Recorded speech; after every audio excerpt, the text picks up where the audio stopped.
Hello friends, welcome to your channel ABC Health. I am your friend and your host Nishan in your journey towards a happy and a healthy life. Today we are going to talk about sugar. How much sugar should we really have? What are the effects of sugar on our body? And most importantly, if we have to cut down sugar, how can we do that at the same time maintaining sweetness in our life?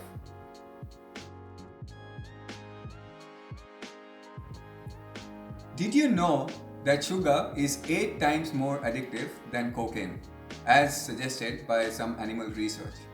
Now, this might be a bit controversial, but I can certainly share my experience that leaving sugar was one of the hardest things that I found in my journey towards good health. Why is sugar so addictive?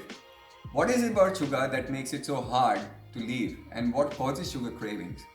Research has suggested that eating a lot of carbohydrates and sugary rich food leads to release of neurotransmitters like dopamine and endorphins in the body, which is very similar to the neurotransmitters that are released by addictive drugs. So there is a bit of similarity there.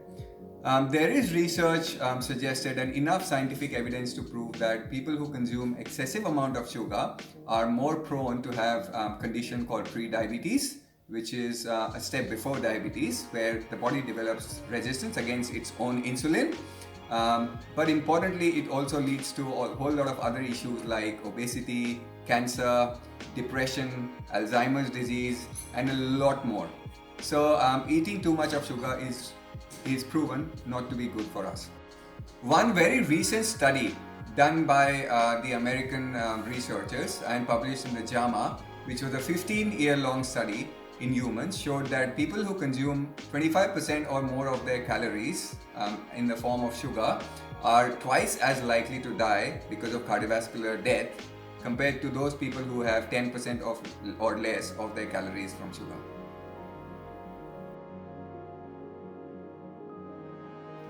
Before we go ahead, I wanted to make it clear that what we are going to discuss today is artificial sugar or added sugar, which is quite different to natural sugar. So let me explain the difference between the two.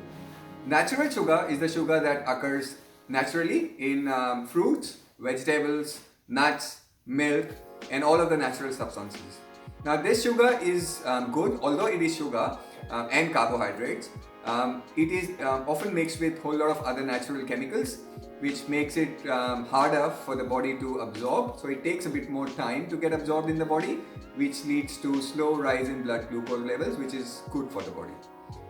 Artificial sugar or refined sugar is the sugar that is artificially made or extracted from sugar sources, and which is normally we see in the form of brown sugar or white sugar. This is not good for the body because this is where it is readily absorbed very quickly, and it leads to spike in blood glucose levels, which can cause insulin resistance and the other problems that I've discussed before. Sometimes added sugar is very easy to spot. Obviously things like cakes, candies, ice creams, cookies, all of these stuff have added sugar because they taste sweet. But often things that do not taste sweet or are seemingly healthy also have hidden added sugars. To give you an example, I could lay my hands on this bottle of sauce that we are using in our home. And typically you won't think that sauce contains sugar, but you'll be surprised that this bottle of sauce is 25% sugar. So 1/4 of this is just sugar. The other one is the cereals. So this was one of the healthiest options that I could get for my kids in the supermarket. And even this has 25% sugar. So you could imagine what is the amount of sugar present in some of the other things that are available in the supermarket.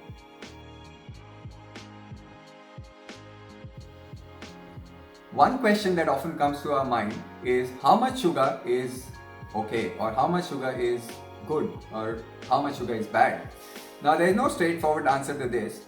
Generally, the WHO suggests that on an average about 50 grams of added sugar is the max that you should take in a day. However, research suggests that if you want to really stick to good health benefits, then you should not go more than 25 grams per day of added sugar. So remember when I talk about added sugar, you are adding all of the extra sugar that you're having in processed food that is not visible. Now, that doesn't mean that you should not eat sugar. Some sugar is okay. You can also have the occasional treat, if it's a birthday or a party or somewhere, but make sure that that's not something that you do every day or routinely. So stick to these limits. As long as you are within these limits, you should be okay. Now I'll be sharing some useful tips with you as to how you can cut down sugar while at the same time enjoying sweetness in your life. My experience was that when I left sugar, that means added sugar, remember, I lost 6 kgs and I was not overweight at all. Now, cutting sugar could be done in two ways. You can either cut down altogether, that means you just stop sugar altogether, which is often hard, which is something that I did and it did work for me. But often a lot of people find that quite hard. So the other option is you go down very slowly and gradually. So the tips that I'm sharing with you now is how can you do that in a slow way. The first and most important tip that I wanted to share was obviously cutting down processed foods. Now, there are two problems with processed foods when it comes to sugar. One obviously is the hidden sugar that we are often unable to spot when we consume processed foods. Stuff like sauce and the cereal example that I just gave. But more importantly, if you have more of processed foods like flour, pasta, donuts, cookies, what these stuff do basically is all of a sudden there's a spike in the blood glucose levels. So remember, the blood glucose level go up and then all of a sudden after some time they fall down. When the blood glucose level falls down, that is when the body sort of needs more sugar. And that is where the whole idea of having sugar cravings comes in. So the less processed foods you have, the less sugar rich food you have, the less cravings you are going to have. If you want to know how you can cut down processed foods or processed diets in your meal plans, then you can refer to my previous video that I have made on clean eating. I have attached this link of this video in the description box below.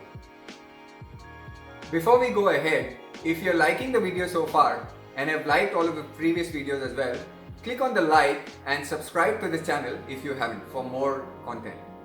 Also, it would be good to have some of your comments in the comment section as to what videos or what topics you would want to hear from here on. The next thing I found useful, particularly when I cut down sugar, but that's something that I do even now, is to look at the food labels if you do have any processed foods. Now, often you'll have the word sugar mentioned in the list of ingredients. So look for how much sugar there is per 100 grams or per serving that you're eating. Also look for sugar substitutes and other names for sugar like syrup or extracts or things like dextrose, maltose, maltitol. They are all different forms of sugar that we should be able to spot from any packaged food. You'll be surprised that often seemingly healthy foods like cereals, yogurt, muesli, stuff that we think is normally healthy will also have 10, 15, sometimes more percent of sugar per 100 grams that you are consuming. And now this is something that I eat myself, but I'm very conscious of how much I'm eating. So make sure you know what you're eating and make sure you control the quantity of that. Thirdly, it's really important to have a diet rich of proteins, healthy fats and fibers. Now, why is this important? I'll give you an example. If in breakfast you have sugary stuff or stuff that is rich in carbohydrates and low in proteins and fibers, then again it will lead to spike in your blood glucose levels, and when the glucose level falls down, your body craves for more sugar and more glucose. So instead of doing that, if you have more protein, if you eat more fiber rich food earlier on, especially for breakfast and lunch, what that means is that your blood glucose level goes steady and there is no drop, which doesn't make you crave more for sugar during the day. So typically things like eggs or egg whites are great. Nuts, nut butter, fruits are very good options to have earlier on in the day, and that will make you crave lesser as the day goes on. If you talk to people who know me well and tell them that I have left sugar, they'll find it surprising and shocking. Why? Because I was addicted to sugar. So if you're someone like me who craves for sugar and still wants to enjoy sweetness without the sugar, what can you do? Now, the first thing you can do is substitute clear sugar things, or stuff like cookies or cakes or ice creams with much healthier options. So things like fruits, apples, bananas, oranges are great options that satisfy your sugar cravings with the sweetness without actually harm, because they all contain natural sugars that are good for the body. The other option you can do is fruit salads. So you can just make a mix of different fruits and put a little bit of low-fat cream or low-fat yogurt on that. You can have berries and yogurt. That's a great alternative, especially if you're in a summer sort of weather. That's a good thing to enjoy. The other option is smoothies. So smoothies is something that I love myself. I probably have it almost every other day. Make sure you use low-fat yogurt or low-fat milk along with smoothies without any added sugar, of course.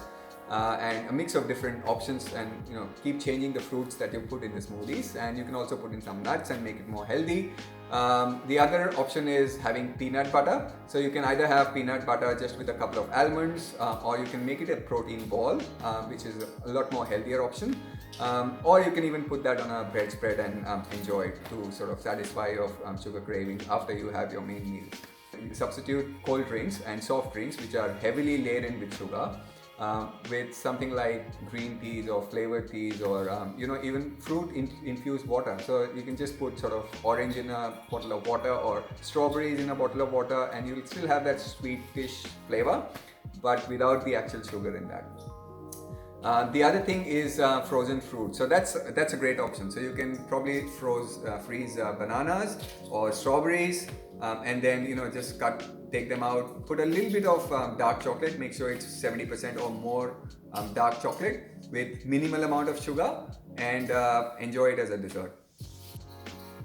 Also, it's important to avoid drinking sugar. So we don't know, but often we drink a lot of sugar in the form of soft drinks, juices, flavored milk, all of these substances which often have 10, 15, 20% or more of sugar. So it's important that when we are thirsty, we just go for water. That's the best drink.